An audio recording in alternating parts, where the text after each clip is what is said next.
잊어버릴만 하면 나타나는 사람입니다.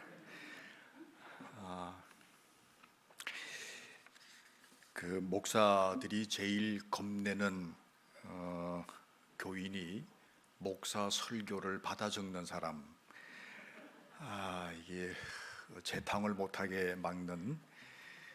그래서 이번 그 설교 날짜를 고 목사님이 잡아주시면서 전에 없이 설교 원고를 다 보내달라고 그러더라고요.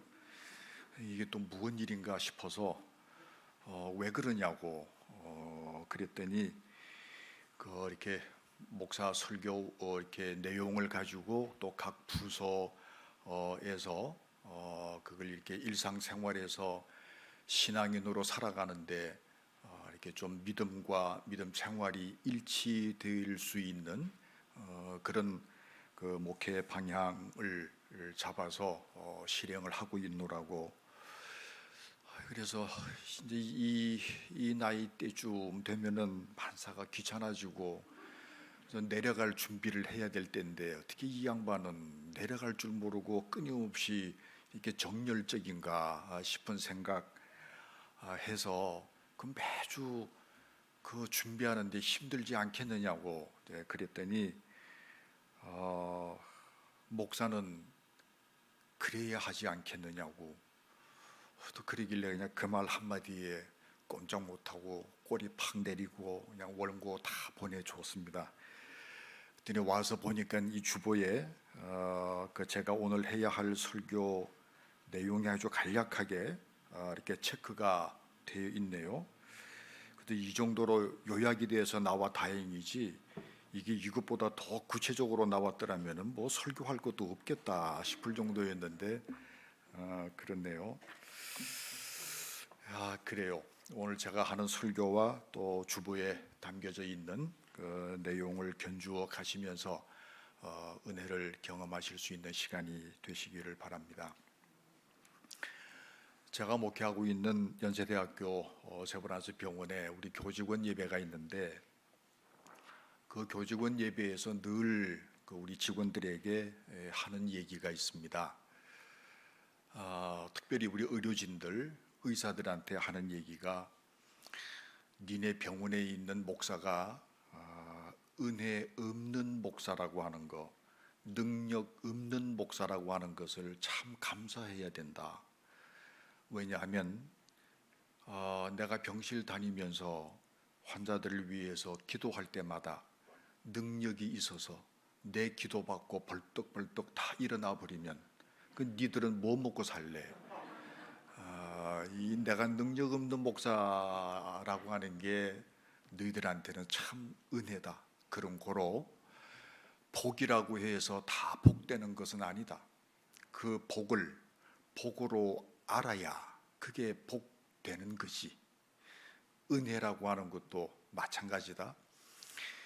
은혜라고 해서 다 은혜 되는 거 아니다.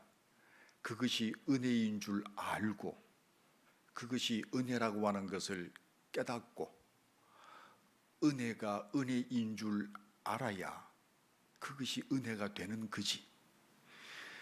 아무리 엄청난 은혜가 내 눈앞에 나타나고 있다 하더라도 그것이 은혜인 줄 모른다면 어떻게 은혜 될 수 있겠는가? 아무리 화려한 세계가 내 눈앞에 전개되고 있다 하더라도 잠자는 자들에겐 아무 소용없는 거 아닌가? 그런 거로 은혜와 은혜됨은 다른 것이다. 여러분, 우리가 흔히 은혜라고 할 때 일반적으로 내가 생각하는 은혜가 있고 하나님이 생각하시는 은혜가 있는 것 같아요. 이게 참 말이 안 되는 얘기인데 실상이 그렇더라 하는 거죠. 이를테면 내가 생각하는 은혜는 대개 이래요. 병들면 은혜가 아니랍니다. 혹 어쩔 수 없이 병들었다 하더라도 이게 다른 사람보다 빨리 나아야 은혜고, 그 낫는 과정도 기적적으로 나아야 그거 은혜다 이러더라고요. 실패한 것도 은혜가 아니랍니다. 실패했다가도 극적으로 성공해야 되고 아주 드라마틱한 그런 간증거리가 있는 그런 성공이어야, 전화위복이 돼야 그것을 또 은혜라고 그러더란 말이죠. 설교도 그래요. 들어보고 내 마음에 안 들면 그거 은혜 아니라고 그래요. 그런데 내 마음에 좀 들기도 할 뿐더러 오늘 설교가 재미있었어요. 그러면 또 은혜 받았다고 그래요. 이게 도대체 어느 장단에 춤을 추어야 할지 모르겠어요. 죄에 대한 설교를 하면은 어떻게 목사님은 주일날 아침부터 저렇게 살벌하냐? 뭐 그러고요.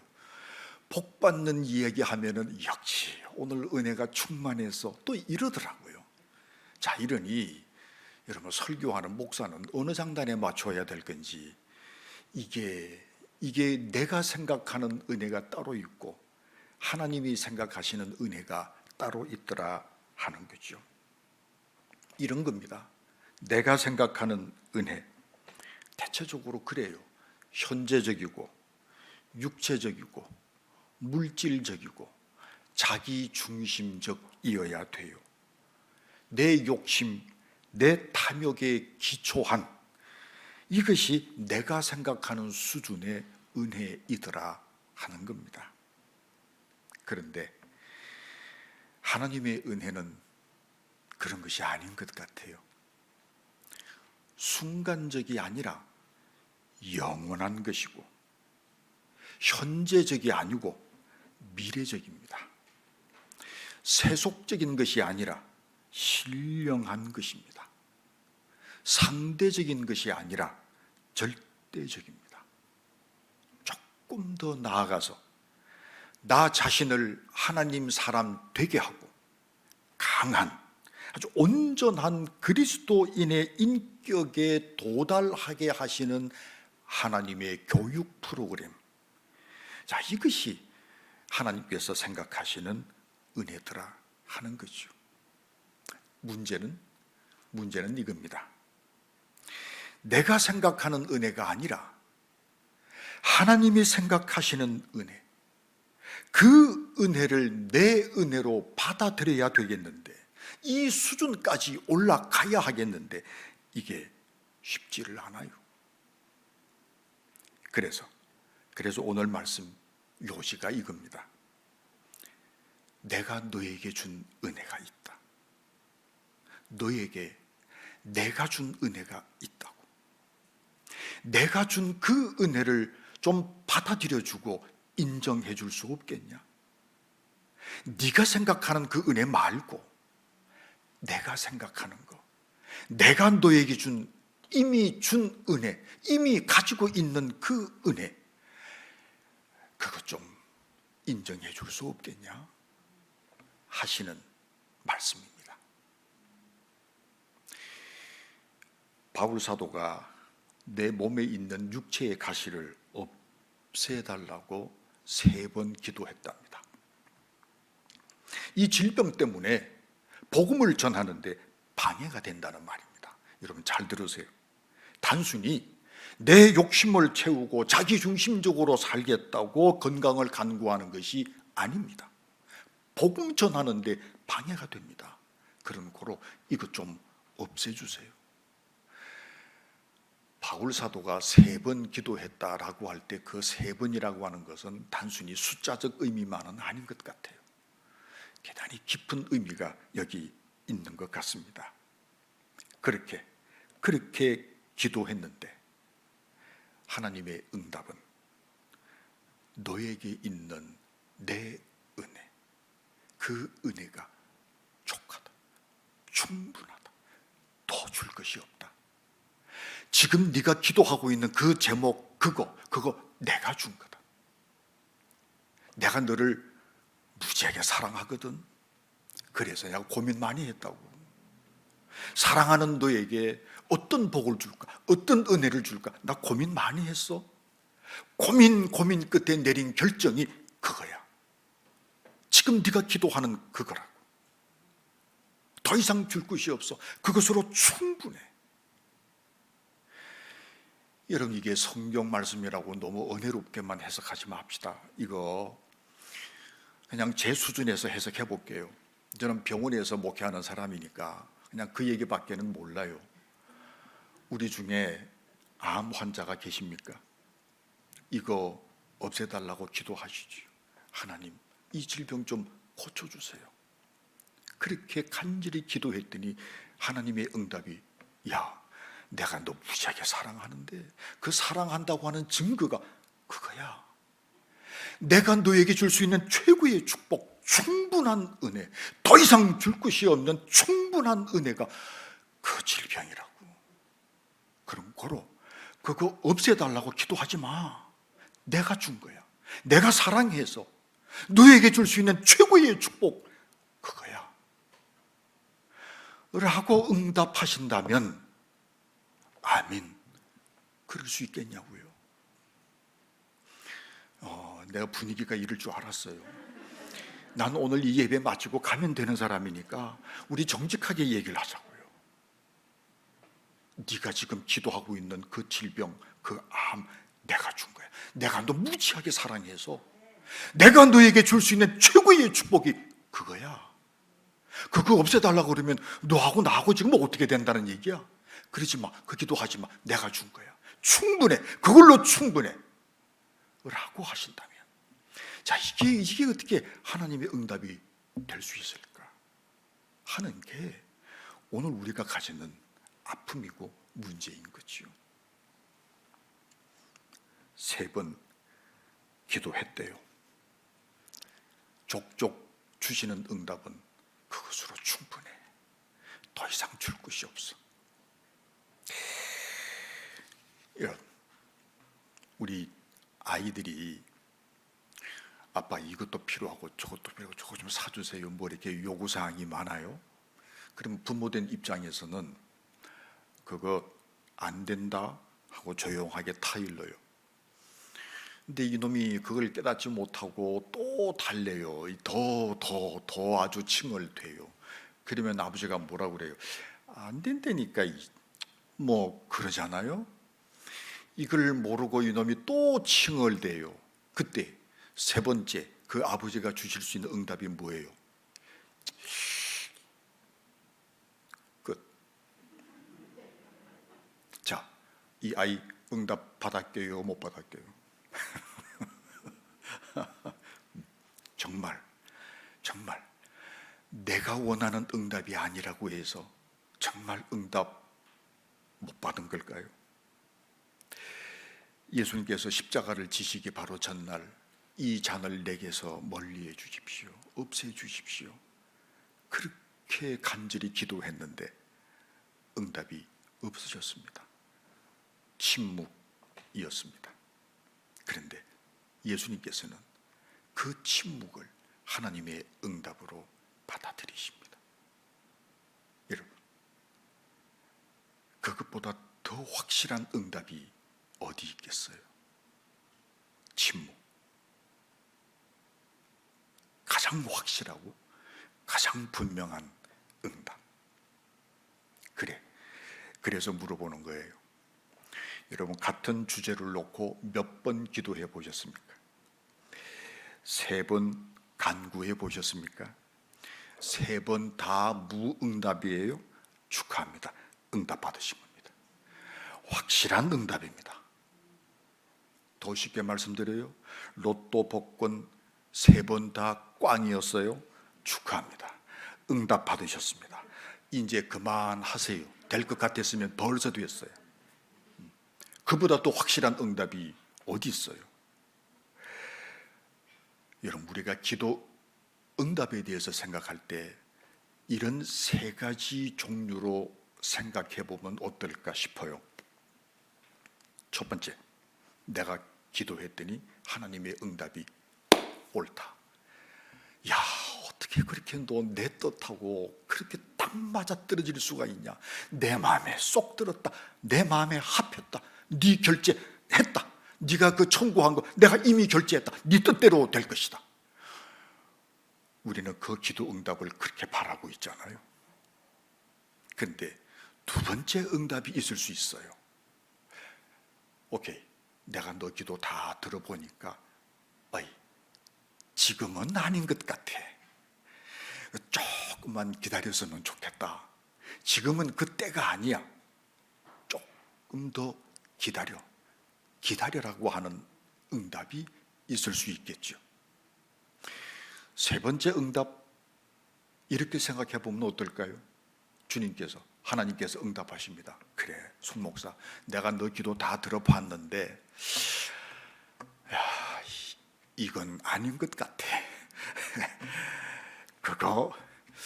이건 아닌 것 같지 않냐? 난 아니야. 그래서 내가 결론 내려서 네가 뜻을 바꿔. 난 바꿀 수가 없어. 이건 아닌 것 같아. 네 생각을 바꿔. 그건 아니야. 네 뜻을 포기해야 되겠어. 여러분, 이렇게 생각해 본다면 응답 아닌 응답이 어디 있을까? 그런 의미에서 저는 기도할 때마다 응답받는 100% 응답받는 목사입니다. 응답 아닌 것이 어디 있어요? 바울 사도 역시 대단한 신앙의 사람이었어요. 이걸 깨달아요. 이걸 알아요. 그 깨닫는 바를 오늘 우리들에게 간증하고 고백하고 있는 거예요. 내게 있는 이 육체의 가시를 하나님의 은혜로, 하나님의 응답으로 받아들입니다. 그리고 자기 생각을 포기합니다. 자기 생각을 내려놓습니다. 자기 생각을 내려놓은 바울 사도의 소중한 감정이 계속해서 이어지기를, 내가 약할 그때에 곧 강함이더라. 이해되시나요? 내가 약할 그때에 그것이 곧 강함이더라. 이 역설적 이야기가 이해되시나요? 이 육체의 가시로 인해서 내가 약해졌고, 이 약함 때문에 또 한 번 하나님 앞에 기도하게 되었고, 또 한 번 하나님 앞에 무릎을 꿇게 되었더라. 내 약함 때문에 기도하고, 내 약함 때문에 기도했더니 내 은혜가 너에게 족하다. 그 음성을 들었노라. 그 음성을 통해 하나님께서 나와 함께 하시고, 내 인생을 간섭하시고, 내 인생을 참견하시고, 내 인생을 인도하시고, 내 인생에 동행하신다고 하는 것, 그 은혜를 내가 깨달았노라. 기가 막힌 거 아니에요? 그런데 여러분, 하나님께서 말씀하신 내 은혜가 충분하다, 더 이상 줄 것이 없다, 말씀하신 이 충분한 은혜가 바울 사도에게 도대체 어떻게 나타난 거예요? 육체의 가시 그대로 있었어요. 질병 그대로 있었다고요. 그런데 이상하지 않아요? 성경 다시 한번 들여다보실래요? 오늘 이 말씀을 들으시고 바울 사도의 이야기를 다시 한번 보실래요? 고린도후서 12장 이 말씀 이후로 바울 사도가 로마에서 순교할 때까지 한평생 살아가는 동안 이 육체의 가시를 없이 해달라고 한 기도가 단 한 곳도 안 나와요. 고쳐진 거 아니잖아요. 그대로 있어요. 그 질병을 가지고 살았다고. 그런데도 다시는 이 기도가 없어요. 왠 줄 아십니까? 여러분, 이 시간 이후로 바울 사도의 이 기도 이후로, 아니 하나님께서 응답하신 내 은혜가 너에게 족하다 하신 이 은혜, 이 응답 이후로 갑자기 성경에 엉뚱한 인물 하나가 등장을 해요. 바울 사도 곁에 딱 붙어 다니기 시작을 해요. 누군 줄 아세요? 의사 누가. 여기에서는, 이 부분에서는 소름이 끼쳐야 돼요. 느닷없이 의사 누가가 나타나요. 그래서 바울 사도가 로마에서 순교할 때까지, 죽을 때까지 의사 누가가 바울과 동행을 해요. 바울 사도가 죽을 때 맨 마지막까지 그 곁을 지켜주었던 인물이 의사 누가라고요. 그게 사도행전에서 바울이 고백을 해요. 지금 누가만 나와 함께 있느니라. 기가 막히잖아요. 이게 하나님의 충분한 은혜였어요. 아직도 내 은혜와 그의 은혜가 다르다고 불평하십니까? 부모와 자식 간에 말다툼이 있어요. 자식의 처지에서는 딴에는 자기가 자기 인생 잘 안 돼요. 그래서 이것도 필요하고 저것도 필요하고, 그래서 청구서를 내놓으니까 묻지도 마시고 따지지도 마시고 결제만 하세요. 그리고 내놓는 청구서가 많아요. 그런데 부모 입장에서는 달라요. 이놈, 네가 니를 아는 것보다 내가 너를 아는 게 더 정확해. 그런 고로 이것만은 줄 수 없노라. 하나님과 나 사이에서 끊임없이 그런 다툼이 있어지더라 하는 말입니다. 오늘도 한 전도자의 입을 통해서 주님께서 말씀하십니다. 내가 너에게 준 은혜가 있다. 그 은혜 좀 인정해 줄 수 없겠냐? 그 은혜 좀 받아들여 줄 수 없겠냐? 아직까지 네가 생각한 그 은혜만, 그것이 은혜라고 그렇게 끊임없이 나하고 너 사이에 이런 다툼이 언제까지 있어야 하겠느냐? 좀 받아들여다오. 나보다 나를 더 잘 아시는 하나님께서 내게 주신 은혜, 그 은혜를 받아들일 수 있고 좀 인정할 수 있는, 그래서 나도 그래, 하나님께서 내 인생을 이렇게 간섭하시는구나, 이렇게 참견하시는구나, 이렇게 인도하시는구나, 바울 사도의 간정을 닮아갈 수 있는 그런 신앙이 있으면 참 좋겠다 싶은데 이게 그렇게 힘이 듭니다. 여러분, 이 워낙 유명하게 많이 알려진 사람이라서 텔레비전을 통해서도 보셨을 거고, 영화를 통해서도 보셨을 거고, 책을 통해서도 보셨을 겁니다. KBS 스페셜 알미라고 하는 프로그램을 통해서 교회 오빠, 그런 제목으로 이 공영방송이에요. KBS가 여기에 방송이 됐고, 이 방송 이후로 영화가 됐고요, 영화 이후로 책도 나왔습니다. 교회 오빠 이관희라고 하는 사람의 이야기입니다. 이 양반이 교회 직분이 집사고 그 부인 오은주 집사, 그 두 내외에 관한 이야기입니다. 이분이 우리 병원에서, 제가 일하고 있는 세브란스 병원에서 입원을 하고 치료를 받고 거기서 운명을 달리하신 분입니다. 이관희 집사, 그 나이 37입니다. 37, 결혼 3년 만에 딸 아이가 태어났습니다. 얼마나 기뻤겠어요? 그런데 이 딸 아이가 태어난 지 한 달 후에 이 이관희 집사가 대장암 4기 판정을 받습니다.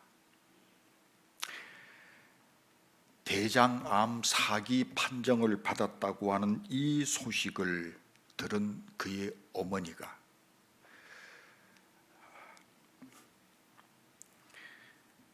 자식을 앞세울 수 없다. 그래서 한 달 후에 비극적 인생을 끝을 맺습니다. 그 소식을 또 듣습니다. 그로부터 넉 달 후에 이 부인이 되는 오은주 집사가 혈액암 4기 판정을 또 받습니다. 자, 여러분, 이제 어쩌면 좋겠습니까? 이 이관희 집사가 이렇게 간정을 했습니다. 병실에서 했던 이야기입니다. 목사님, 내 몸속에 암세포가 다 없어지기를 기도했던 것이 부끄럽습니다. 그보다 더 심각한 것은 투병의 과정을 통해서 내 영혼 속에 있는 암세포가 없어져서 내가 맑고 투명한 사람이 되는 것이 더 중요한데 저는 육체 속에 있는 암세포만 없어지기를 기도했으니 그것이 부끄럽습니다. 저는 이 투병의 과정을 통해 더 온전한 그리스도인으로 하나님 앞에 서기를 원합니다. 그런 사람이 될 수 있기를 기도해 주십시오. 교회 오빠 이관희라고 하는 그 책 시작하는 머리글에 이런 구절이 나옵니다. 하나님은 눈부신 삶을 사는 사람을 증거로 삼기도 하지만 고통 속에서 주님을 놓지 않으려고 애쓰는 몸부림치는 사람도 그 증거로 삼으신다. 혹시 집안에 또 주변에 암 투병하시는 분들이 혹시 계십니까? 이게 마지막 그 단계에 들어가면은 그 통증을 견디지를 못합니다. 그래서 그 항암 주사를 맞기 시작하는 순간부터 이제 여러분 아시고 상식적으로 알고 있는 것처럼 머리카락이 빠지고 하고 하는 거는 그거는 둘째치고요. 무슨 음식 냄새도 맡지 못하고 완전히 이제 그렇게 상태가 되는 거죠. 그리고 그 상황에서 통증이 찾아오는데 그 통증은 이루 말할 수가 없습니다. 그래서 그 통증을 제거하는 그런 약의 마지막 단계가 몰핀을 사용을 하는 겁니다. 그런데 이놈의 법이 이 몰핀 사용도 한계가 정해져 있어요. 몇 시간 안으로는 안 되고 몇 시시 이상은 안 되고 이게 조건이 또 까다로워요. 저놈의 국회를 정말 뒤집어야 될 정도로 저 인간들은 뭐 하는 인간들인가 싶을 정도로 네가 한번 걸려봐라 하고 싶을 정도로 그게 갑자기 한번 통증이 확 찾아오면은 환자가 이렇게 누워있는 상태에서 이게 떠요. 턱 해요. 그럼 이게 이 허리 부분이 턱 하는데 이 높이가 어느 정도 되냐면은 제 손이 들어갔다가 나올 정도의 그 통증을 느끼지 못해요. 그 어려운 수술을 받고 그 힘든 항암제를 계속 받습니다. 그런데도 또 재발이 됩니다. 이 기막힌 상황, 이 절망적 순간, 그 순간에 이관희 집사는 이렇게 이야기를 합니다. 내 삶 전체를 보았을 때 내가 받은 은혜를 다 계산해 보면 감히 하나님께 원망할 수 없다 하는 게 제 결론입니다. 이 말을 남겨놓고 그의 나이 40살이 되던 생일날 그는 하나님의 품으로 이사를 했습니다. 이 프로그램을 기획한 KBS PD, 그는 기독교인이 아니었습니다. 그 PD가 하는 말입니다. 아니, 하나님이 살아계신다면 저들을 어떻게 저렇게 내버려 두실까? 이렇게 생각하는 사람들에게 이 부분은 이렇게 가장 고통스러운 순간에도 주님이 자신들과 함께 하신다 하는 것을 세상 사람들에게 말하고 싶었던 모양입니다. 예수 안 믿는 PD가 그 프로그램을 만들면서 그 부부를 보면서 이런 얘기를 했다고요. 이 고통 속에서도 하나님께서 우리와 나와 함께 하신다 라고 하는 것을 세상 사람들에게 알게 하려 했던 것 같습니다.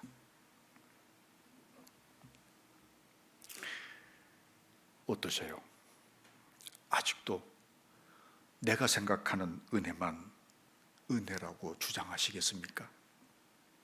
아직도 내가 생각하는 은혜에 집착하고 계십니까? 정말 그렇습니까? 정말 내가 생각하는 은혜만 은혜입니까? 진정 그렇습니까? 내 뜻, 내 소원 꼭 여기에 매여서 기도해야 되겠느냐 말입니다. 그래서 말이에요. 그래서 한번 확인해 보는 거예요. 정말 이 순간이, 이대로가 하나님의 은혜가 아니던가요? 오늘 내가 이 자리에 있을 수 있음이 진정 하나님의 은혜가 아니던가요? 제가 말장난 한번 해볼까요? 내가 살아 있어서 심장이 뛰는 거예요? 심장이 뛰어서 내가 살아 있는 거예요? 말장난 같지요? 난 병원에서 목회하는 사람이라니까요. 난 이런 것밖에는 생각 못해요. 자, 다시 한번 물을까요? 내 심장이 뛰어서 내가 살아 있는 거예요? 내가 살아 있어서 내 심장이 뛰고 있는 거예요? 내가 저럴 줄 알았더니 아직도 내가 생각하는 은혜, 어쩌면 좋아요. 보세요. 내가 살아있어서 심장이 뛰는 것이 아니고 내 심장이 뛰어서 내가 살아있는 거라는 생각 안 해보십니까?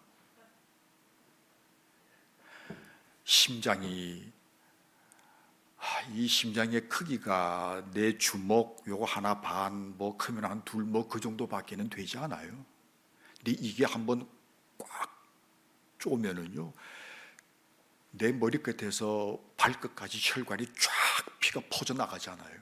이게 쏙 하고 또 펼치면은 샥 들어오죠. 이걸 우리가 동맥과 정맥 뭐 그렇게 얘기를 하는데, 뭐 의학적인 얘기는 빼고 그냥 움츠러들면은 쫙 퍼지는 거고 쫙 펴면은 그냥 싹 들어오는 거죠. 그런데 머리끝에서 발끝까지 이 핏줄, 굵은 핏줄, 가는 핏줄, 뭐 할 것도 없어요. 이 뭐 아주 그 세미한 핏줄 하나까지 핏줄까지 이걸 말이죠. 일렬로 쫙 연결시켜 놓으면은 길이가 얼마나 되는 줄 아세요? 근데 이게 정확한 수치 얘기하기는 좀 그렇고, 찾아보세요. 일렬로 처음부터 끝까지 일렬로 쫙 연결시켜 놓으면은 지구를 2바퀴를 돈다니까. 내 핏줄이 길이가 그렇다고요. 이게 얼마나 엄청난 기적이냐고요. 이게 싹 피면은 그냥 지구를 2바퀴 팍 돌아버려요, 순간. 그리고 쭉 하고 오므러뜨리면 다시 휙 거꾸로 돌아온다니까요. 아니, 이게 끊임없이 지금 내 몸속에서 일어나고 있다니까. 그래서 하는 말인데, 심장 들어 야, 띄워줘서 고맙다고 한번 인사한 적 있어요? 심장에 좋으라고 약 먹어본 적 있냐고. 우리 지금 그렇잖아요. 그래서 심장이 화가 났어요. 아니, 나는 뭐 저 주인님을 위해서 태어나기도 전부터 내가 만들어져 가지고 이거 그냥 열심히 띄워주고 운동하고 당신을 살려놨는데 어떻게 그렇게 내 은혜를 그렇게 모를 수가 있느냐고 화가 나가지고 데모를 하는데, 데모가 딱 한 건이에요. 주인님, 나 딱 5분만 쉴게요. 어떻게 될 것 같아요? 별거 아닌 인생 가지고 우리 다시 한번 생각하자고요.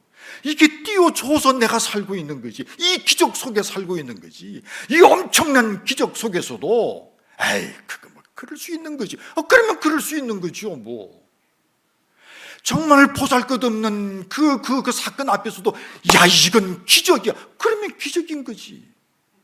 인정하면 기적이요, 아니면 아닌 거지. 은혜를 은혜로 인정할 때 은혜가 되는 거지. 그 엄청난 은혜 앞에서도 그럴 수 있는 거지. 그러면 그럴 수 있는 거죠. 은혜와 은혜됨은 다르다니까요. 은혜는 그냥 주어지는 거예요. 그러나 은혜됨은 내 결심이요, 내 결단이요, 내 신앙이어야 돼요. 나보다 나를 더 잘 아시는 하나님께서 내게 주신 은혜가 있어요. 이 은혜를 인정하고 받아들이면 은혜요, 아니라고 하면 아닌 겁니다. 아무리 화려한 세계가 내 눈앞에 전개된다 하더라도 잠자는 자들에겐 아무 소용없어요. 여기 이 은혜를 은혜로 깨닫고, 이 은혜를 은혜로 믿고, 이 은혜를 은혜로 고백하는 기도 하나가 있습니다. 지금까지 지내온 것 주의 크신 은혜라. 한이 없는 주의 사랑 어찌 이루 말하랴. 자나 깨나 주의 손이 항상 살펴주시고 모든 일을 주 안에서 형통하게 하시네. 이 바울 사도의 고백이, 그리고 이 찬송의 기도가 오늘 내 간증이 되고 또 내 고백이 되어질 수 있는 은혜 되게 할 수 있는 그런 신앙인으로 살아가실 수 있기를 애쓰고 몸부림치는 하나님의 사람들 되실 수 있기를 주님의 이름으로 축복합니다. 기도하십시다.